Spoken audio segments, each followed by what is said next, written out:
Bismillahirrahmanirrahim. Assalamu alaikum. Dear students, I am Professor Zishan Shaukat. Welcome all of you, Superior Head Office. Dear students, जैसा कि आपको पता है कि आपके कॉलेजेस के अंदर जो है 4D जो है वो टेस्ट सेशन चल रहा है 2021, तो उस सिलसिले में हमारा आज इंग्लिश का पहला पेपर था। तो उसको हम डिफाइन करते हैं कि हमारे जो ए और बी पेपर थे वो क्या बने हुए थे, उसमें क्या सिलेबस था और आपने उसको किस तरह जो था वो सॉल्व करना था। ये स्टूडेंट, तो सबसे पहले हमारे पास जो आपके पास है हमारा पेपर ए जो है, उसमें आप देख रहे हैं कि पेपर ए के अंदर जो है जो सिलेबस था उसको अगर हम पहले देख लें तो हमारे पास जो सिलेबस था उसमें स्टूडेंट बुक 2 जो थी उसमें चैप्टर 1, 3 और 5 था। Chapter 1 the dying sun, 3 why west milling college और 5 ऑन डिस्ट्रॉइंग बुक्स। और इसी तरह नॉवल जो थे उसके पहले 3 चैप्टर थे। करेक्शन में हमारे पास नाउन और प्रोनाउन के जो थे वो सेंटेंसेस थे। इडियम्स जो थे 1 से लेकर 30 तक जो आपकी 7 की बुक जो थी उसके सीक्वेंस के मुताबिक थे। और प्रेपोजिशन की पहली 4 एक्सरसाइज थी, ये भी आपके 7 बुक की एक्सरसाइज के सीक्वेंस था। और इसके अलावा जो ट्रांसलेशन जो था वो आपको पता है कि उसका अनसीन जो है वो कैसे जाता है। स्टूडेंट 30 नंबर का ये पेपर था। 5 नंबर जो थे हमने ऑब्जेक्टिव के लिए जो थे वो रिजर्व किए हुए थे और 25 मार्क्स जो थे वो सब्जेक्टिव पोर्शन के लिए थे। इसमें सबसे पहले हम देख लेते हैं जो हमारा ऑब्जेक्टिव पोर्शन जो था उसमें नंबर 1 था कि टिक मार्क द सिनोनिम्स।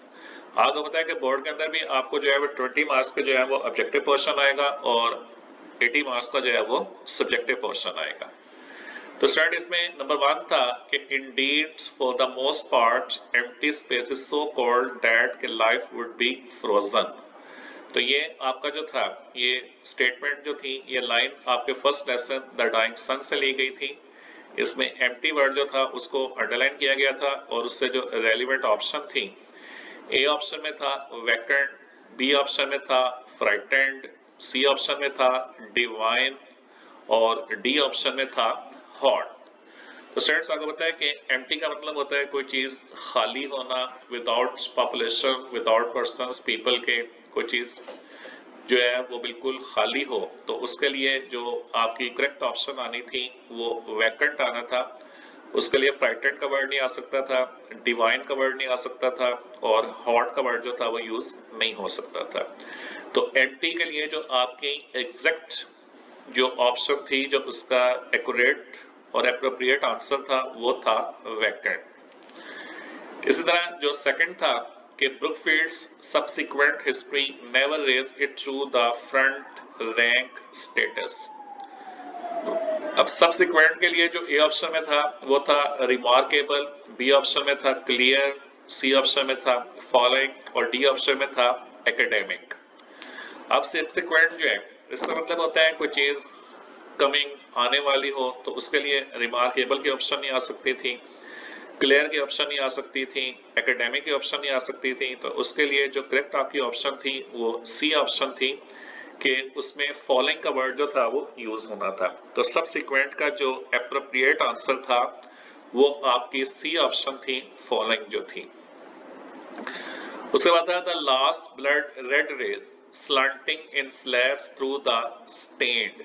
तो स्लंटिंग के लिए पहला वर्ड था रनिंग, बी ऑप्शन में था शोइंग, सी ऑप्शन में था पासिंग और डी ऑप्शन में था टिल्टिंग।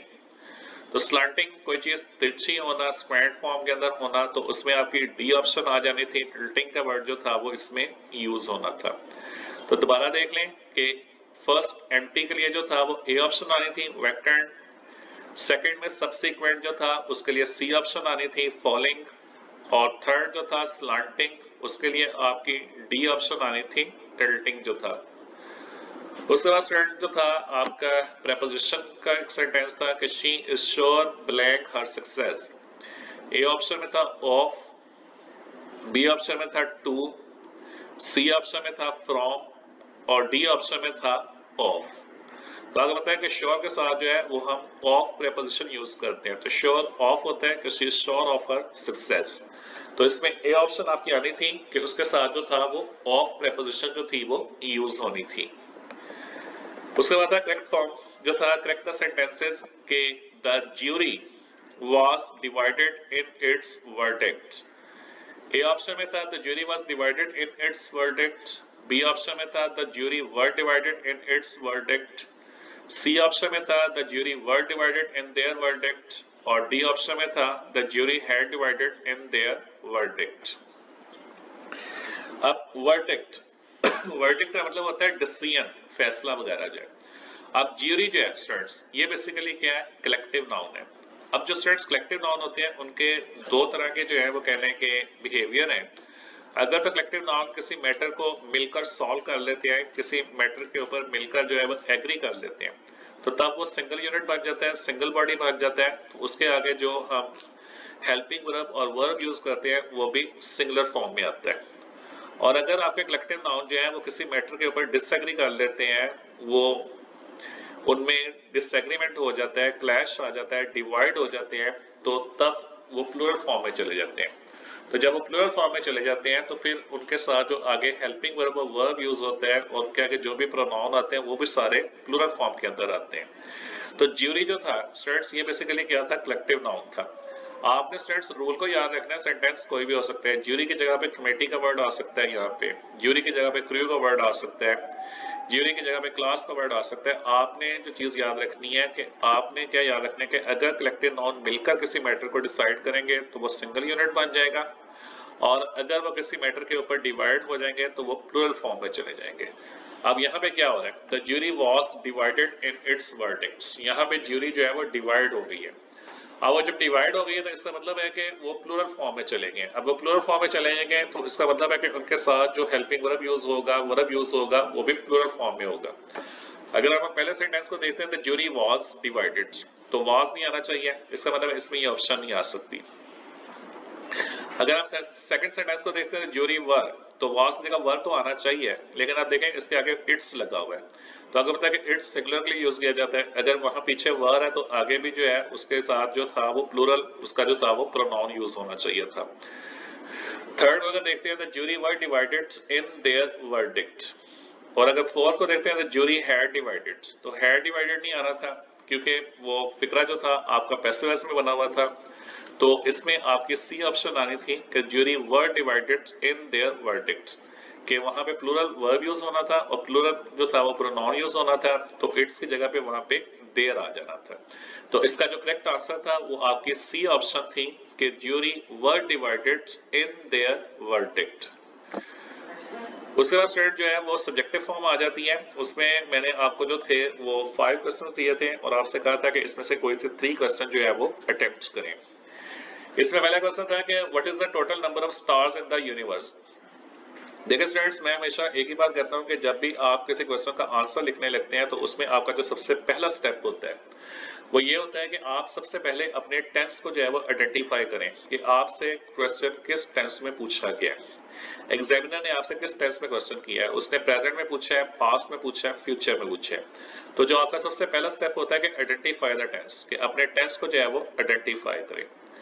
उसके बाद देखें कि अब क्वेश्चन क्या है, उस क्वेश्चन की नेचर को समझने की कोशिश करें कि एग्जामिनर आपसे क्या पूछना चाह रहा है। क्वेश्चन फौरन स्टार्ट ना कर दिया करें, सबसे पहले क्वेश्चन के टेंस को आइडेंटिफाई करें क्या है, उसके बाद क्वेश्चन की नेचर को समझा करें और उसके बाद अपने क्वेश्चन को जो है वो स्टार्ट किया करें।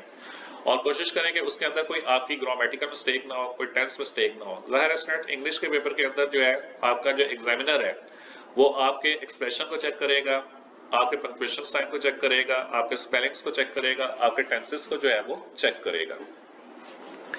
अब जैसे ये पहला क्वेश्चन है कि what is the total number of stars in the universe, तो कायनात के अंदर सितारों की तादाद क्या है, टोटल नंबर ऑफ स्टार्स। तो डाइक सन के अंदर जो था वो हमें एक हिंट दिया गया था, the total number of stars in the universe is something like the total number of grains of sand on all the sea shores of the world. तो ये एक उन्होंने हमें रेफरेंस दिया था, हिंट दिया था कि दुनिया के साहिल समुद्र में जितने रेत के जर्रात बिखरे हुए उससे ज्यादा कहता है कायनात के अंदर जो है वो सितारे हैं। 2 नंबर का क्वेश्चन स्टूडेंट, तो कोशिश करें कि 2 नंबर के क्वेश्चन के अंदर आपकी 2 स्टेटमेंट जो है वो मस्ट होनी चाहिए। उसके बाद अगला क्वेश्चन आ जाता है कि what does the writer say about the few lazy bluffers. तो ब्लफर्स जो हैं, चीटर्स जो हैं, उनके बारे में राइटर क्या कहता है? तो उसने बताया था कि कुछ स्टूडेंट्स ऐसे होते हैं कि they are the non serious students, they don't have the serious aim. Writer कहता है कि सच स्टूडेंट्स शुड बी जो है वो terminated and expelled from the college के। ऐसे स्टूडेंट्स को जो है वो कॉलेज से निकाल देना चाहिए ताकि उन्हें बाहर जाके अपनी वैल्यू का पता चल सके कि लोग उसको किस तरह जो है वो डील करते हैं। उसके बाद है कि why should bad books be destroyed, कि जो बैड बुक्स है क्यों डिस्ट्रॉय करना चाहिए। तो हमने जब और डिस्ट्रॉय का चैप्टर पढ़ा तो राइटर ने अपने साथ दो बातें की थी कि डिस्ट्रक्शन क्या करती है। Number 1, it creates room for the new books, कि ये नई किताबों के लिए जो है वो गुंजाइश पैदा करती है। और सेकंड डिस्ट्रक्शन क्या करती है कि it saves one's coming generation from the problem of the sorting out and the storing out, कि वो उसको सॉर्टिंग आउट और स्टोरिंग आउट का जो प्रॉब्लम होता है उससे जो है वो बचाती है। तो इसलिए हमें बैड बुक्स जो है उनको डिस्ट्रॉय करना चाहिए। क्वेश्चन नंबर 4 था कि writer non on the beginning of the life, के अर्थ के ऊपर जो है वो लाइफ कैसे स्टार्ट हुई है, लाइफ का कैसे जो है वो आगाज हुआ था। तो स्टूडेंट्स उसने बताया था कि शुरू में लाइफ जो थी वो सिंपल ऑर्गेनिज्म की फॉर्म के अंदर जो थी, जिनकी चीफ क्वालिटी क्या थी कि they reproduce themselves before dying, कि वो मरने से पहले जो था खुद को जो था वो रिप्रोड्यूस कर लेते थे, कि यानी 1 से 2 सेल में, 2 से 4 सेल, 4 से 8, 8 से 16 सेल के अंदर जो थे वो डिवाइडेड हो जाते थे। तो कहता है इसी तरह सीरीज एवोल्यूशन चलता रहा कि एंड के ऊपर जो उनसे जानदार आए थे कि उनके अंदर जो था वो फीलिंग्स थी, इमोशंस थे, सेंस ऑफ ब्यूटी जो थे, सोच समझते थे। तो इस तरह वो कहते हैं कि फ्लो ऑफ लाइफ जो है, सीरीज ऑफ लाइफ जो है वो स्टार्ट हुई है। फिर था कि to what extent does the question of health leads to failure at the college.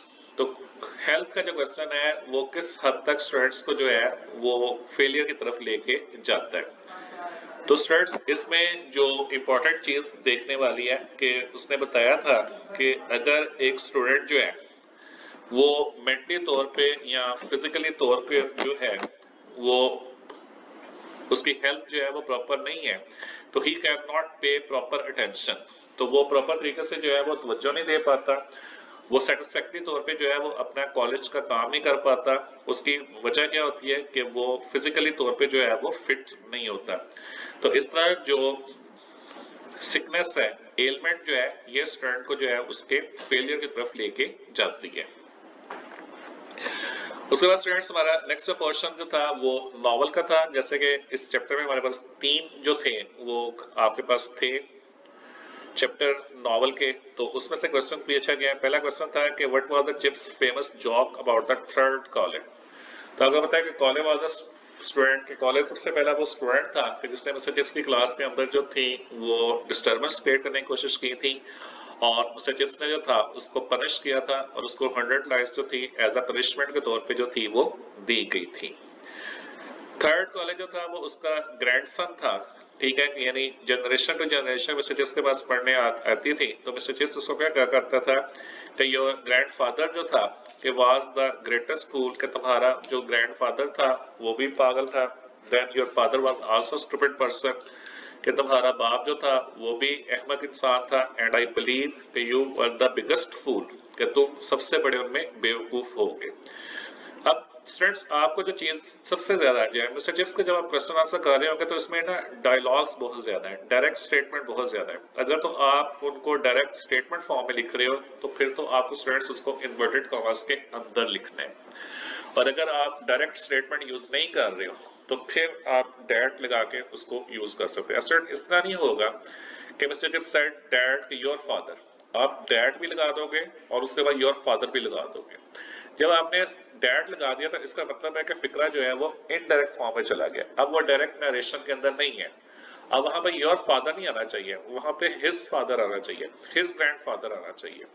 तो स्टूडेंट्स मिस्टर चिप्स के जब आप क्वेश्चन के आंसर अटेंड कर रहे होगे तो इसमें आपको नरेशन का बहुत ज्यादा जो है वो खास ख्याल जो है वो रखना है।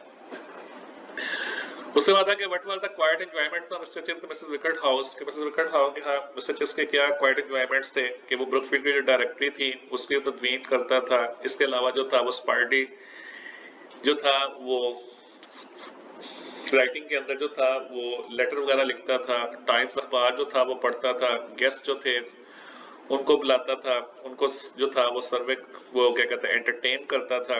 तो वो सारे उसके अंदर जो चीजें आ जाएंगी।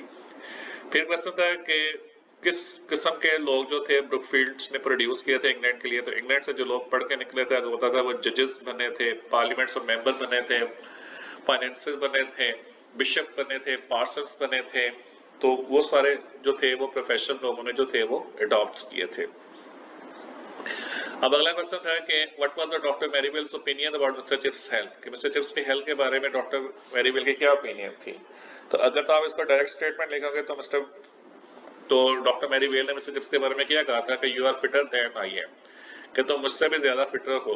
ठीक है, अब देखें डॉक्टर मैरीवेल सेड दैट लगा के जब आप लिखोगे कि डॉक्टर मैरीवेल सेड दैट कि यू आर फिटर, और जब आप दैट लगा दोगे तो फिक्रा जो है वो उसकी डायरेक्ट नरेशन खत्म हो गई है, वो इनडायरेक्ट फॉर्म में आ गया। तो अब वहां पे यू आर फिटर नहीं आएगा, ही आना चाहिए वहां पे। तो ये मैं आपसे बार बार एक चीज जो है वो आपको रियलाइज करने की कोशिश कर रहा हूँ कि स्टूडेंट्स जब मिस्टर चिप्स का क्वेश्चन आप लिखेंगे तो इसमें नरेशन का बहुत ज्यादा खास ख्याल रखिएगा कि जब आप डैट यूज कर लोगे तो इसका मतलब है कि उसकी डायरेक्ट नरेशन खत्म हो चुकी है, अब वो फिक्रा इनडायरेक्ट फॉर्म में आ चुका है। तो अब आपको उसके आगे यू को यूज नहीं करना, वहां पे आपको थर्ड पर्सन को जो है वो यूटिलाइज करना है। इतना स्टूडेंट्स आपके एडियंस थे, 7 बुक से थे। ऑल एंड संडे आपको पता है वहां छोटे बड़े तबके के लोग।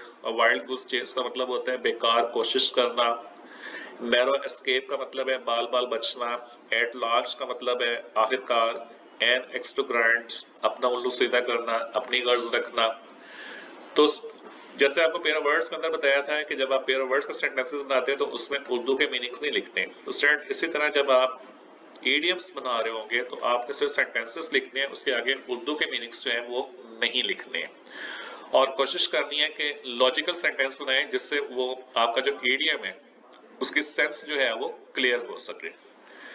उसके बाद स्टूडेंट्स लास्ट में जो था वो आपको वैसे दिया गया था ट्रांसलेशन का। ठीक है, जैसे बचपन उम्र का बेहतरीन हिस्सा है।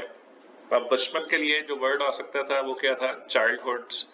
तो बचपन उम्र का बेहतरीन हिस्सा है, तो childhood is the golden period of life. इसलिए आपने अक्सर बड़े बूढ़ों से सुना होगा कि एक दफा फिर बच्चे बन जाए। तो इसलिए आपने अक्सर बड़े बूढ़ों से सुना होगा। तो therefore you might have often heard कि they had become children once again. शायद, तो शायद की क्या इंग्लिश होगी, परहैप्स। शायद इसकी वजह यह है कि हम जवानी और बुढ़ापे की जिम्मेदारियों से घबराते हैं। तो घबराना, बाउदर। तो बाउदर का वर्ड यूज करेंगे, BOTHER, बाउदर, केयर। जिम्मेदारियों के लिए क्या आ जाएगा, रिस्पॉन्सिबिलिटीज। तो जवानी और बुढ़ापे की, तो एज, ठीक है, तो यूथ एंड ओल्डर एज। तो हम जवानी और बुढ़ापे की जिम्मेदारियों से घबराते हैं। बचपन में कोई जिम्मेदारी नहीं होती कि there is no responsibility in the childhood, तो इसी वजह से कोई गम भी नहीं होता। तो therefore there is no sorrow या ग्रीफ। बच्चा दिन भर खेलता है, तो ता है, कौन सा टेंस आ गया, present indefinites. The child plays the whole day. उसके वालिदैन उससे मोहब्बत करते हैं। हिज पेरेंट्स लव हिम, अच्छा खिलाते हैं। फीड हिम वेल, उम्दा लिबास खरीद कर देते हैं। तो खरीदना, बाय या परचेज। अगर बच्चे को कीमती कपड़े, तो कीमती, प्रीशियस, कॉस्टली। अगर बच्चे को कीमती कपड़े खिलौने ना भी मिले तो वो उसकी परवाह नहीं करता। तो he does not care of it. उसके लिए जिंदगी अज़खुद एक खिलौना है। तो अज़खुद इटसेल्फ, तो उसके लिए जिंदगी अज़खुद एक खिलौना है। तो life itself is a toy for him. तो for him life itself a toy. वो हर चीज में एक नयापन पाते हैं। तो नयापन के लिए क्या आ जाएगा, न्यूनेस या novelty. He finds newness in everything. लेकिन जब बच्चा जवानी में कदम रखता है, but when the child steps, तो चीजों का नयापन खत्म हो जाता है। तो then the newness of the things fades. तो खत्म हो जाना, फेड या वैनिश का वर्ड जो है वो यूज कर सकते हैं। तो इस तरह स्टूडेंट्स आपने जो था ये ट्रांसलेशन का पैसेज करना था, उसमें जो कुछ कहने के डिफिकल्ट वर्ड जो थे उसको मैंने आपको बता दिया कि उनको कैसे आपने जो था वो यूटिलाइज करना था, कैसे उसको जो था वो ट्रांसलेट करना था। तो ये हमारा जो था वो ए पेपर था पार्ट 2 का। इसी तरह हम अपना देख लेते हैं पेपर बी पार्ट 2 का जो था। तो सिलेबस वही था जो पार्ट जो आपके ए पेपर में था। अगर हम इसका ऑब्जेक्टिव पोर्शन देखते हैं तो उसमें सबसे पहले जो था inevitably it is an important reason for failure. तो इनएविटेबली होता है कोई चीज नागजीर होना, अनअवॉइडेबली ए ऑप्शन में था, बी ऑप्शन में लेजीली था, सी ऑप्शन में टेम्पररी था और डी ऑप्शन में जो था वो एप्लीकेबल था। तो इसमें स्टूडेंट्स आपका जो करेक्ट आंसर आना था तो इनएविटेबली के लिए अनअवॉइडेबली आना था कि यानी जिसको नागुज़ीर हो कोई चीज, तो इसमें आपकी ए ऑप्शन जो थी वो यूज होनी थी। In my agony of decision I left the embankment. तो एग्नी कहते हैं किसी चीज को, पेन को, करब को, मेंटल टॉर्चर।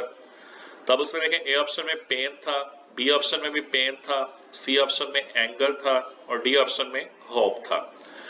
अब ए ऑप्शन जो पेन था इसका मतलब जो है वो शीशा वगैरह होता है, और जो बी ऑप्शन पेन था उसका मतलब जो था वो दर्द वगैरह टॉर्चर के सेंस में आता है। सी ऑप्शन में एंगर और डी ऑप्शन में होप था, तो इसका जो करेक्ट आंसर था वो आपकी बी ऑप्शन आना था। इसमें पेन PAIN वाला पेन जो था वो यूज होना था। थर्ड था कि Chip sat by his fire with autumn gales rattling the windows. तो रैटलिंग चिंगाड़ना किसी चीज का, शोर मचाना, तो इसमें ए ऑप्शन में क्लैटरिंग था, बी ऑप्शन में पासिंग था, सी ऑप्शन में पुशिंग था और डी ऑप्शन में जो था वो ओपनिंग था। तो रैटलिंग का मतलब होता है चिंगाड़ना, शोर मचाना, तो उसके लिए ए ऑप्शन जो था वो क्लैटरिंग का वर्ड जो था वो यूज होना था। दोबारा देख लें तो इनएविटेबली के लिए ए ऑप्शन आनी थी, अनअवॉइडेबली। सेकंड में एग्नी के लिए जो था वो पेन का वर्ड यूज होना था, बी वाला PAIN वाला।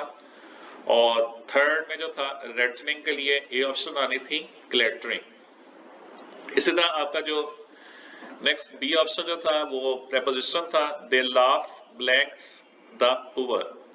ए ऑप्शन में था ऑन, बी ऑप्शन में था विद, सी ऑप्शन में था इन और डी ऑप्शन में था एट।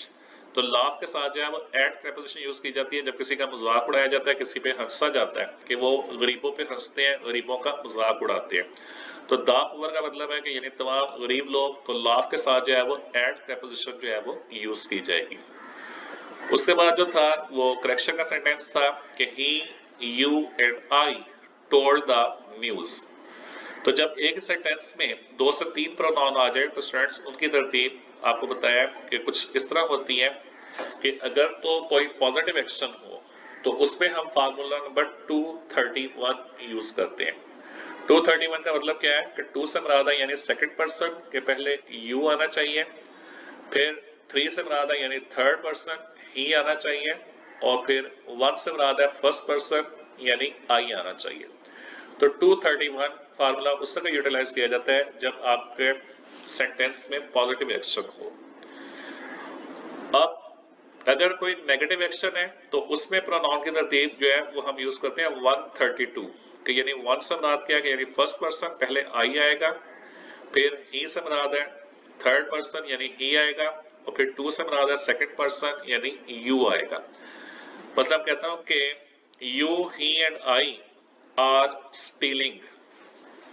अब स्टीलिंग करना जो है, चोरी करना जो है, ये स्टूडेंट बेसिकली क्या है, ये नेगेटिव एक्शन है।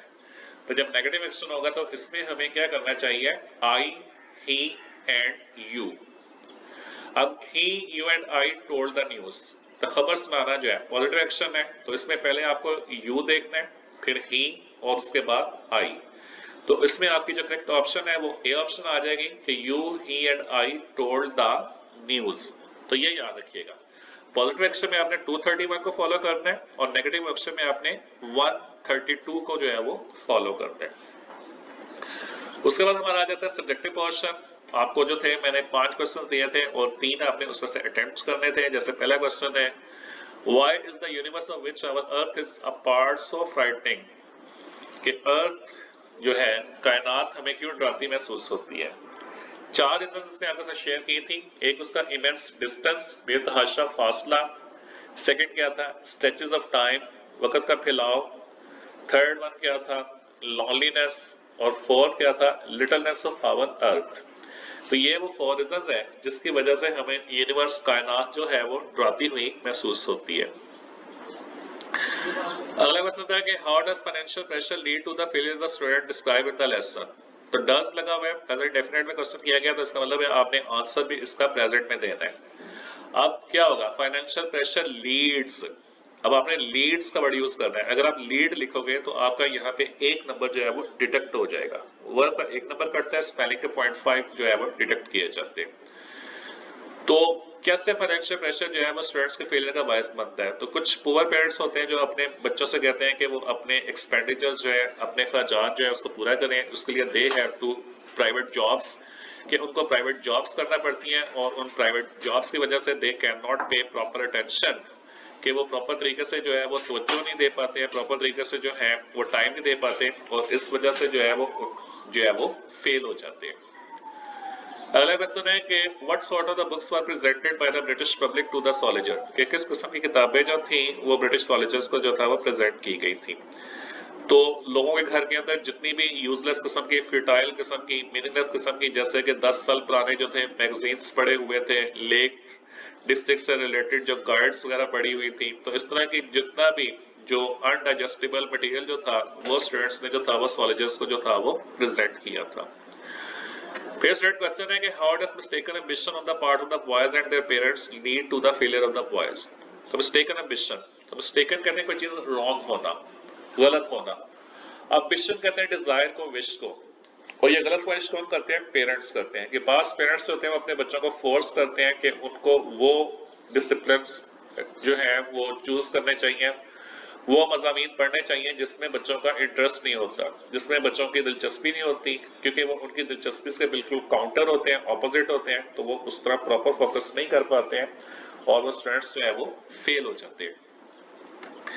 लास्ट में G how did he muster up the courage. अब देखें डिड में क्वेश्चन किया गया है, तो इसका मतलब है कि आपने जब इसका आंसर देना है तो आपने पास्ट टेंस में देना है। देखिए स्टूडेंट्स, मैं आपसे बार बार एक चीज जो है वो आपसे कह रहा हूँ कि कोई भी क्वेश्चन आपसे स्टार्ट करने से पहले जो आपका जो फर्स्ट स्टेप है कि आपने सबसे पहले टेंस को आइडेंटिफाई करना है कि आपसे टेंस किस क्वेश्चन में किया गया, वो प्रेजेंट में है, पास्ट में है, फ्यूचर में। उसके बाद आपने उस क्वेश्चन को पढ़ना है कि इस क्वेश्चन में पूछा क्या गया है, उस क्वेश्चन की नेचर को समझने की कोशिश करनी है, फिर आपने अपने क्वेश्चन का जो है वो आंसर स्टार्ट करना है। तीसरे स्टेप में जाके आपने लिखना शुरू करना है। फर्स्ट स्टेप में क्वेश्चन पढ़ते ही आपने लिखना नहीं शुरू कर देना। नीचे आपका नॉवल का पोर्शन है। नॉवल के पोर्शन के अंदर आप देखें, पहला क्वेश्चन है कि how did Wetherby advise Mr Chips on the day of his interview at the Brookfield. तो वेदरबाई ने मिस्टर चिप्स को क्या एडवाइस किया था, उसने कहा था कि you are the young man and Brookfield is an old foundation. Often जो है youth and olden age combine well. और सेकंड क्या कहा था कि be strict from the first day, कि पहले दिन से ही सख्त रवैया तैयार कर लो, that is the secret of this profession. अब फिर इसमें देखें, अगर तो डायलॉग्स में लिखेंगे तो फिर आपको इन्वर्टेड कॉमर्स के अंदर लिखना पड़ेगा, और अगर आप इनडायरेक्ट नरेशन में लिखोगे तो फिर आपको थर्ड पर्सन जो है वो यूज करना पड़ेगा। अगला क्वेश्चन है कि was mister chips N ambitious teacher. Yes, the Mr chips has ambitious. Mister Chips जो था वो एक एम्बिशियस टीचर था, और उसका सबसे बड़ा क्या एम था कि he wanted to get the headship या सीनियर हेडशिप, कि वो किसी स्कूल के अंदर हेडशिप जो था वो हासिल करना चाहता था। फिर था कि who was Major Collingwood. Major Collingwood कौन था, he was the previous student of the Mr Chips, कि मिस्टर चिप्स का स्टूडेंट था, कि once Mr Chips thrashed him, एक बार मिस्टर चिप्स ने उसको जो था वो पिटाई की थी, और क्लाइंबिंग ऑन द रूफ, कि वो छत के ऊपर चढ़ गया था to get the ball out of the gutter. What did Mr. Chips do after the last bell?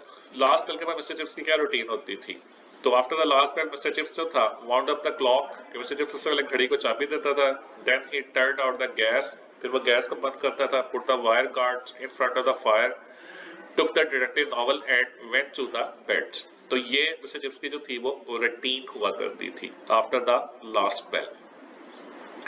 Idioms है जी, एन ओपन सीक्रेट, तो ऐसा राज जो जिसके बारे में सबको पता हो, ऑल एट सी, हवास खो देना, परेशान होना, अ जेल बर्ड्स, आदि मंजिल में होना, अ फार क्राई, कोई चीज बहुत दूर होना, बर्ड्स आई व्यू, तायराना नजर या सरसरी जायजा। तो इनके आपने इडियम्स बनाने हैं, वही चीज को ध्यान में रखना है कि आपने इसके अंदर जो है उनके उर्दू में मीनिंग्स नहीं लिखने हैं, उनके लॉजिकल आपने सेंटेंस बना के उन इडियम्स को जो है वो यूटिलाइज करना है। लास्ट में आपके पास जो है ट्रांसलेशन का मैसेज है, नबी करीम सल्लल्लाहु अलैहि वसल्लम खैर सादा जिंदगी बसर करते थे। तो सादा के लिए क्या आ जाएगा, सिंपल का वर्ड आ जाएगा, बसर करना लीड, और उसकी सेकंड फॉर्म अगर हम यूज करेंगे तो लेड आ जाएगी। आप मामूली कपड़े पहनते थे, तो मामूली के लिए कॉमन या ऑर्डनरी आ जाएगा। अब आपके लिए आपने यू का वर्ड यूज नहीं करना, ही का वर्ड यूज करना है, ठीक है। आप हमेशा सच्चाई पर इसरार करते थे, तो इसरार करना इंसिस्ट, बजिद होना, इसरार करना किसी बात पे, तो इंसिस्ट का वर्ड उसके लिए यूज करेंगे।